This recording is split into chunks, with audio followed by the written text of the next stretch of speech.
Bonjour à tous, nous interrompons notre programme pour vous signaler des informations importantes.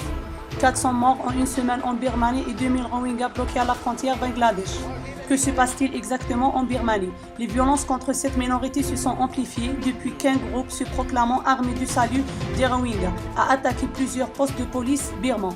Les combats qui opposent des rebelles musulmans Rohingyas et l'armée dans le nord-ouest de la Birmanie ont fait au moins 400 morts en une semaine et poussé des dizaines de milliers de personnes à fuir vers le Bangladesh. Selon les derniers chiffres communiqués vendredi le 1er septembre, environ 20 000 personnes seraient bloquées à la frontière entre les deux pays.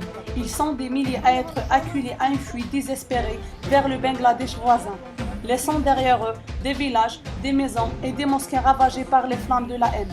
L'ONU parle d'un chiffre de 87 000 musulmans apatrides. Shirin Kankan est la fondatrice de la première mosquée scandinave créée par et pour les femmes. Elle est l'une des rares femmes imams au Danemark et dans le monde. À la mosquée Mariam de Copenhague, c'est sa voix qui psalmode les suras du Coran et dirige la prière depuis février 2016. Allahu Akbar, Allahu Akbar. Pour Shirin Kankan, la question de foulard n'est jamais loin. Si une femme est contrainte de porter le hijab, je me battrai pour qu'elle ne le porte pas.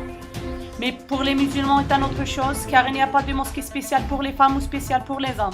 Dans l'islam, une femme peut diriger la prière avec un groupe de femmes, mais créer une mosquée spéciale pour les femmes et faire l'appel à la prière, ce n'est pas conforme à la religion islamique. Un policier refuse de serrer la main de Hollande et va pendant l'hommage aux policiers tués à Manonville.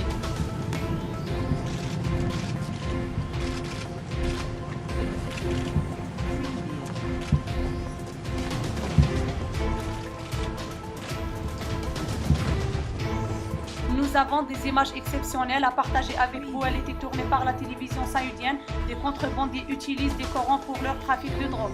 Habitués à franchir toutes les lignes jaunes que ne feraient pas les contrebandiers qui sévissent sur la zone frontalière de la monarchie saoudienne pour déjouer la vigilance de ses forces de l'ordre et passer frauduleusement leurs marchandises au nez et à la barbe du citoyen, ne reculant devant aucun stratagème, plus ou moins élaboré pour parvenir à leur fin, aurait-il à ce point épuisé toute la panoplie de leurs ruses que leur faille, usée d'un artifice sacrilège, glisser des substances illicites dans de vrais faux exemplaires du Coran. Merci pour votre attention, nous viendrons vers vous dès que nous aurons des nouveaux éléments.